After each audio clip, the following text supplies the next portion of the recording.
Political గుసగుస. TDP జనసేనతో కలిసి ఎన్నికల్లో పోటీ చేయడానికి బీజేపీ సుముఖంగానే ఉందా? పొత్తులపై కాషాయ పార్టీ నేతల వాయిస్ మారుతోందా అంటే అవుననే సమాధానం వస్తుంది. సోము వీర్రాజు ఏపీ బీజేపీ అధ్యక్షుడిగా ఉన్నప్పుడు టీడీపీతో టచ్ మీ నాట్ అన్నట్లు వ్యవహరించారు. జనసేన ఒక్కటే తమ మిత్రపక్షమని పదే పదే ప్రకటనలు చేశారు. అయితే పురంధేశ్వరి రాష్ట్ర అధ్యక్షురాలు అయ్యాక సీన్ క్రమక్రమంగా మారుతున్నట్లుగా కనిపిస్తోంది. గతంలోనే కాకుండా పొత్తులపై అధినాయకత్వంతో చర్చించుకోవాలంటున్న రాష్ట్ర బీజేపీ నేతలు మరి ఆ పొత్తుల లెక్కలపై ఎప్పుడు క్లారిటీ వస్తుందో కానీ సీట్ల పంపకాలపై అప్పుడే లెక్కలు మొదలైపోవడం విశేషం.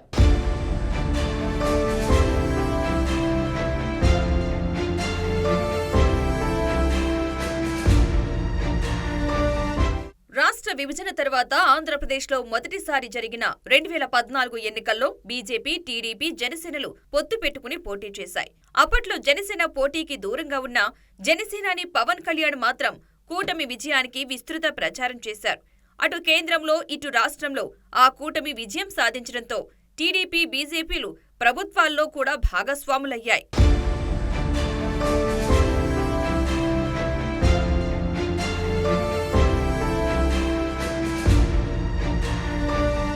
రెండు 2019 ఎన్నికల నాటికి సీన్ మారిపోయింది. టీడీపీ ఒంటరిగా పోటీ చేస్తే జనసేన, బీజేపీలు కలిసి పోటీలోకి దిగి రాష్ట్రంలో ఘోర పరాజయం పాలయ్యాయి.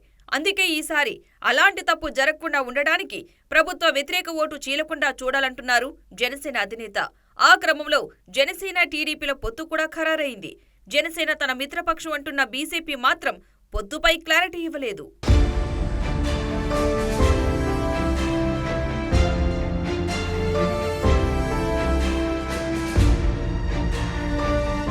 ఇప్పటికే టీడీపీ, జనసేన పొత్తులు ఖరారు చేసుకుని 2024 ఎన్నికల్లో బీజేపీ కూడా కలిసి వస్తుందన్న నమ్మకంతో ఉన్నాయి.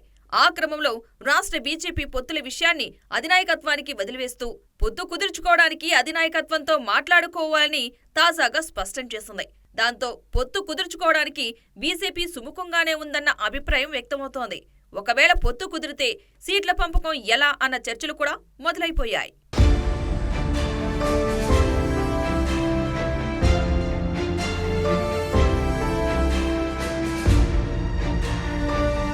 రెండు 2014లో అయితే టీడీపీ, బీజేపీలు మాత్రమే సీట్లు పంచుకున్నాయి. ఈసారి జనసేన కూడా పోటీలో ఉండటంతో ఎవరు ఎన్ని సీట్లు పోటీ చేయాలన్న చర్చ మొదలైంది. పొత్తులో భాగంగా ఇప్పటికే జనసేనకు 25 అసెంబ్లీ స్థానాలు, 4 పార్లమెంటు స్థానాలు ఇవ్వాలని టీడీపీ భావిస్తోంది. అయితే జనసేన 35 అసెంబ్లీ స్థానాలు, 10 పార్లమెంటు స్థానాలు ఇవ్వాలని డిమాండ్ చేస్తున్నప్పటికీ టీడీపీ ఇస్తానంటున్న సంఖ్యకే పరిమితమయ్యే పరిస్థితి కనిపిస్తోంది.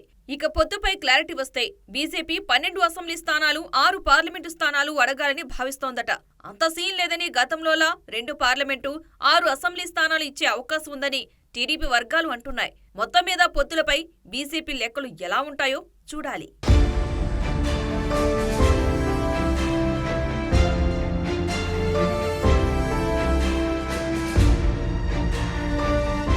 వైఎస్ షర్మిల ఆంధ్రప్రదేశ్ కాంగ్రెస్ లో ఏ రోల్ పోషించబోతున్నారు? పార్టీలో ఏ బాధ్యతలు కట్టబెట్టినా మనస్ఫూర్తిగా పనిచేస్తానంటున్నారు షర్మిల. తనకు బాధ్యతలు అప్పగించే అంశంపై కాంగ్రెస్ అధిష్టాన నేతల మధ్య చర్చలు జరుగుతున్నాయని, నేడో రేపో దానిపై స్పష్టత వస్తుందని ఆమె అంటున్నారు. రాష్ట్ర విభజన తర్వాత ఏపీలో అనామకంగా మారిపోయిన కాంగ్రెస్ కనీసం ఉనికి చాటుకోవాలని తాపత్రయపడుతోంది. ఆ క్రమంలో క్రైస్తవ ఓటు బ్యాంకుపై కన్నేసిన కాంగ్రెస్ హైకమాండ్ సదరు ఓటర్లను ఆకట్టుకునే దిశగా జగన్ సోదరికి కీలక బాధ్యతలు కట్టబెట్టడం ఖాయంగా కనిపిస్తోందని అంటున్నారు.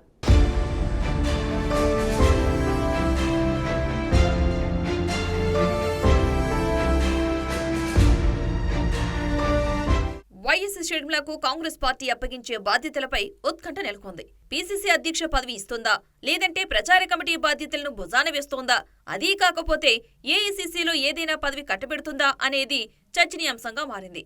ఢిల్లీ వెళ్లి కాంగ్రెస్ పార్టీలో చేరిన షర్మిల అక్కడే ఉండి కాంగ్రెస్ జాతీయ అధ్యక్షుడు మల్లికార్జున ఖర్గే, కాంగ్రెస్ పార్టీ జాతీయ ప్రధాన కార్యదర్శి కేసీ వేణుగోపాల్, ఏపీ కాంగ్రెస్ వ్యవహారాల ఇన్ఛార్జ్ మాణిక్యం ఠాకూర్ వంటి ముఖ్య నేతలతో భేటీ అయ్యారు. వారికి తమ కుమారుడి వివాహ ఆహ్వాన పత్రికను అందచేసి పార్టీ పరంగా తాను నిర్వర్తించాల్సిన పాత్రపై వారితో సమాలోచనలు జరిపారట.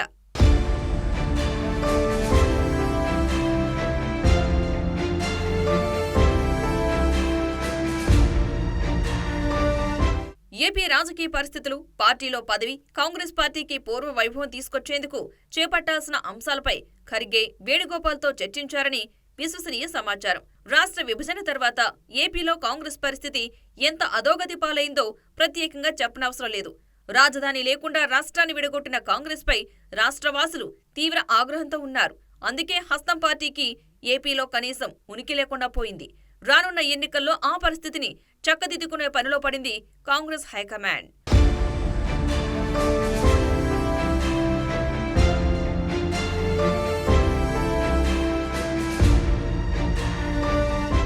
ఆ క్రమంలో ఏపీ సీఎం వైసీపీ అధినేత జగన్ సోదరి అయిన షర్మిలను కాంగ్రెస్లో చేర్చుకుని ఆమెకు కీలక బాధ్యతలు అప్పచెప్పే పనిలో పడింది. ఏపీలో బాధ్యతల స్వీకరణకు సంబంధించి నేడో రేపో స్పష్టత వచ్చే అవకాశం కనిపిస్తోంది. పార్టీ తనకు ఏ బాధ్యత ఇచ్చినా స్వీకరించేందుకు సిద్ధంగా ఉన్నానని షర్మిల చెబుతున్నారు.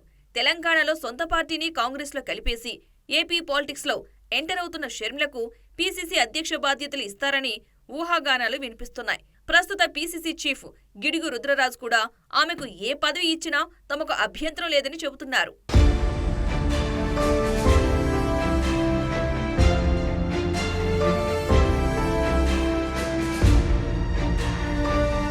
షర్మిలకు ఏ బాధ్యతలు కట్టబెట్టినా ఏపీలో గణనీయంగా ఓటు బ్యాంకును కొలగొట్టే బాధ్యతలను కూడా ఆమెకు అప్పచెప్పడమే కాంగ్రెస్ వ్యూహంగా కనిపిస్తోందంటున్నారు. ఎలాగూ జగన్ పార్టీలో ఉన్న అసంతృప్తి నేతలు షర్మిల వెంట నడుస్తారన్న అభిప్రాయం ఉంది. దానికి తోడు జగన్ వెంట ఉన్న దివంగత వైఎస్ అభిమానుల్లో కూడా చీలిక వచ్చే అవకాశాన్ని కొట్టిపారేయలేం. వాటికి తోడు క్రైస్తవ ఓటు బ్యాంకును ఆకట్టుకోవడమే కాంగ్రెస్ స్కెచ్ అంటున్నారు. ఆ బాధ్యత షర్మిల భుజాలపై పెడతారంటున్నారు. ఆమె భర్త బ్రదర్ అనిల్ కుమార్ క్రైస్తవ మత ప్రచారకులు కావడంతో ఆ వర్గం ఓట్లపై కాంగ్రెస్ పార్టీ కన్నేసిందట. దీంతో పాటు మణిపూర్లో చర్చిల కూల్చివేత అంశం గురించి షర్మిల బహిరంగంగా మాట్లాడారు. దీంతో కూడా ఆ కమ్యూనిటీ షర్మిలకు అనుకూలంగా మారే అవకాశం ఉందని కాంగ్రెస్ హైకమాండ్ లెక్కలు వేసుకుంటోందట.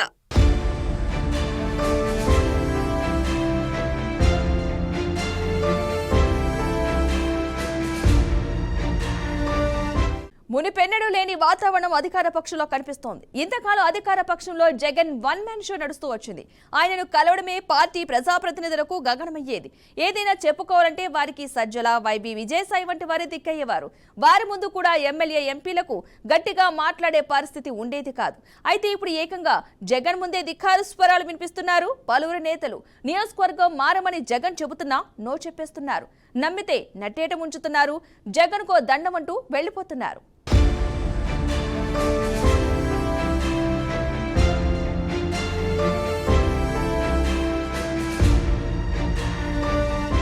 సిట్టింగ్లు, ఇన్ఛార్జీల మార్పులు చేర్పుల వ్యవహారం వైసీపీలో అగ్గిరాజేస్తోంది. వైసీపీ అధ్యక్షుడు జగన్ పైనే సొంత పార్టీ ఎంపీలు, ఎమ్మెల్యేలు ధిక్కార స్వరం వినిపిస్తున్నారు.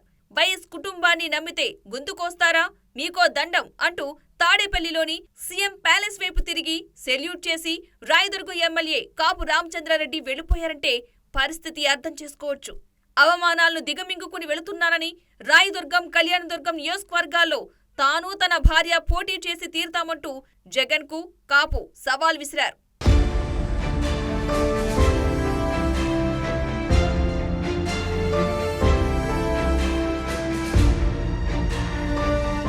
మిగిలిన వైసీపీ నేతల్లా ప్రతిపక్ష పార్టీ వారిని నీచంగా తిడితేనే టికెట్ ఇస్తామంటే తనకు అవసరం లేదని ఉమ్మడి ప్రకాశం జిల్లాకు చెందిన సీనియర్ ఎమ్మెల్యే ఒకరు వైసీపీ అధిష్టానానికి దిమ్మ తిరిగే షాక్ ఇచ్చారు. ఇంతకాలం ముఖ్యమంత్రి కాదు కదా, సజ్జల రామకృష్ణారెడ్డి, వైవి సుబ్బారెడ్డి, విజయసాయిరెడ్డి లాంటి నేతల ముందు కూడా గట్టిగా మాట్లాడలేని ఎంపీలు, ఎమ్మెల్యేలు ఇప్పుడు నేరుగా ముఖ్యమంత్రి ముందే వాయిస్ పెంచుతుండడం గమనార్హం. గడప గడపకు మన ప్రభుత్వం అంటూ ఇల్లిల్లు తిరిగాం, మీరు చెప్పిందల్లా చేశాం, అయినా ఇప్పుడు మా పనితీరు బాగోలేదంటూ టికెట్లు ఇవ్వకపోతే ఎలా అని కొందరు నేరుగా ముఖ్యమంత్రిని, మరికొందరు పార్టీ పెద్దలను నిలదీస్తున్నారు.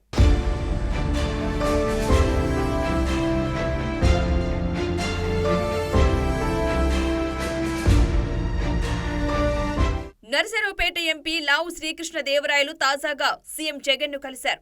ఆయన్ని ఈసారి గుంటూరు లోక్సభ స్థానానికి మారమని జగన్ చెప్పారట. నరసరావుపేటలో బీసీ అభ్యర్థికి టికెట్ ఇవ్వాలని నిర్ణయించినట్లు జగన్ చెప్పారట. దాంతో అసహనానికి గురైన శ్రీకృష్ణదేవరాయలు గుంటూరుకు మారే ప్రసక్తే లేదని, నరసరావుపేటలోనే కొనసాగుతానని స్పష్టం చేసినట్లు తెలుస్తోంది. మారాల్సిందేనని సీఎం అనడంతో గుంటూరు పరిధిలో రాజధాని అమరావతి ఉంది. అమరావతిని ఏం చేశారు? ఆ విషయంలో స్పష్టత ఇవ్వలేదు. అక్కడి రైతులు జనం నిలదీస్తున్నారు. ఏం సమాధానం చెబుతామని ఎంపీ నిర్మోహమాటంగా చెప్పేశారట. ఆ క్రమంలో తాను గుంటూరు నుంచి పోటీ చేయలేనని, ఎన్నికల బరి నుంచి తప్పుకుంటానని సీఎంకు లావు శ్రీకృష్ణదేవరాయలు స్పష్టం చేసినట్లు సమాచారం.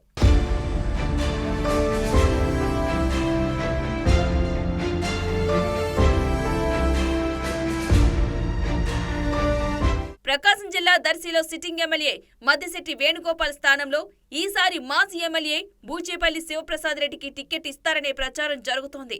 దాంతో వేణుగోపాల్ సీఎంని కలిసి మాట్లాడారు.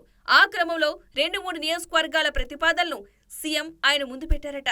అందుకు ఎమ్మెల్యే కూడా తన ప్రతిపాదనలు సీఎం ముందు పెట్టారట. వాటి గురించి ఆలోచిస్తే తాను సీఎం ప్రతిపాదనలపై ఆలోచిస్తా అని చెప్పినట్లు సమాచారం. మద్దిశెట్టి సీఎంని కలిసి బయటకు వచ్చాక టికెట్ ఇవ్వకపోతే అప్పుడు ఆలోచిస్తానని మీడియా ముందు వ్యాఖ్యానించడం గమనార్హం.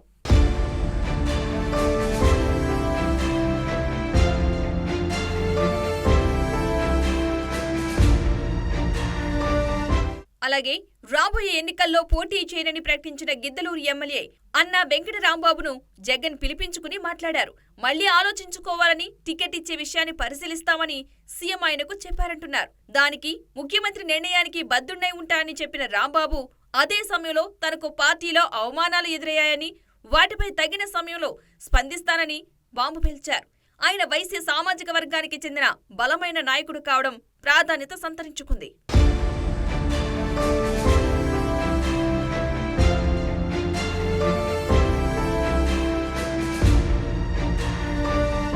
ఇక రాయదుర్గం ఎమ్మెల్యే కాపు రామచంద్రారెడ్డి వైఎస్ రాజశేఖర రెడ్డి హయాం నుంచి ఆ కుటుంబం వెంటే ఉంటూ వస్తున్న సీనియర్ నేత. ఓబులాపురం అక్రమ మైనింగ్ వ్యవహారాలు, ఇతర కేసుల్లో జగన్ వెన్నంటే ఉంటూ వైసీపీ ఆవిర్భావం నుంచి ఆ పార్టీతో ప్రయాణం సాగించిన ఆయన జగన్ కు గుడ్ బై చెప్పేశారు. వైసీపీ టికెట్ ఇవ్వకపోతే ఇండిపెండెంట్ గా అయినా సరే కళ్యాణదుర్గం నుంచి తాను, రాయదుర్గం నుంచి తన భార్య గెలిచి చూపిస్తామని ముఖ్యమంత్రికే సవాల్ విసిరారు.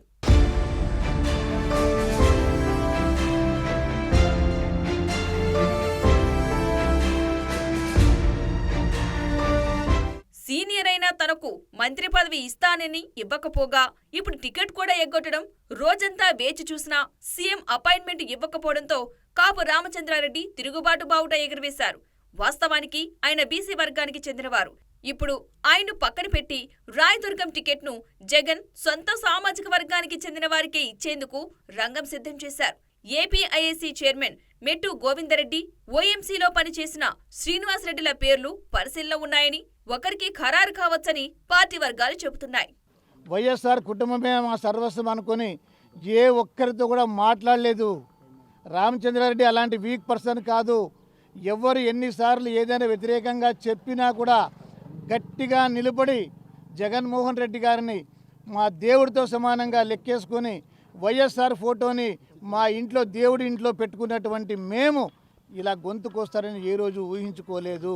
మా ఇంటి నిండా కూడా లైట్లు వేసిన జగన్మోహన్ రెడ్డి గారి ఫోటోలనే ఉన్నాయి. ఎక్కడ చూసినా మా ఇంట్లో జగన్మోహన్ రెడ్డి గారి ఫోటోలే కనబడుతున్నాయి, రాజశేఖర రెడ్డి గారి ఫోటోలే కనబడుతున్నాయి. అలాంటి సందర్భంలో రాజశేఖర రెడ్డి గారు తనయుడుగా ఉన్న జగన్మోహన్ రెడ్డి గారు రాజశేఖర రెడ్డి గారి కుటుంబాన్ని నమ్మినందుకు మమ్మల్ని గొంతు కోస్తారని ఏ రోజు ఊహించుకోలేదు. మరోవైపు నెల్లూరు జిల్లాలో వైసీపీకి ఆర్థికంగా వెన్నుదన్నుగా నిలిచిన రాజ్యసభ సభ్యుడు వేమిరెడ్డి ప్రభాకర్ రెడ్డి ఇప్పుడు నెల్లూరు నుంచి లోక్సభకు పోటీ చేయడానికి సిద్ధమయ్యారు. అయితే ఆ లోక్సభ నియోజకవర్గం పరిధిలోని 3 అసెంబ్లీ స్థానాల్లో అభ్యర్థులను మార్చాలని వేమిరెడ్డి అడిగినా మార్పులు చేసేందుకు సీఎం అంగీకరించలేదట. దాంతో ఆయన ప్రత్యామ్నాయ మార్గం చూస్తున్నారన్న టాక్ నడుస్తోంది. ఇవి చాలదన్నట్లు టికెట్ విషయమై ఆగ్రహంతో ఉన్న కొందరు నేతలు ముఖ్యమంత్రికి బంధువైన మాజీ మంత్రి బాలినేనిని కలిసి అసంతృప్తి వ్యక్తం చేస్తున్నారట. అలా కలిసిన వారిలో ఒక సిట్టింగ్ ఎంపీ వైసీపీని వీడే ఆలోచనలో ఉన్నట్లు చెప్పారట.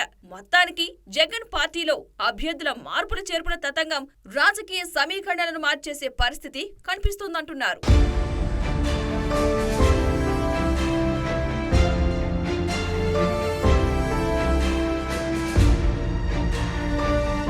పొలిటికల్ కుసగుసలో స్మాల్ బ్రేక్.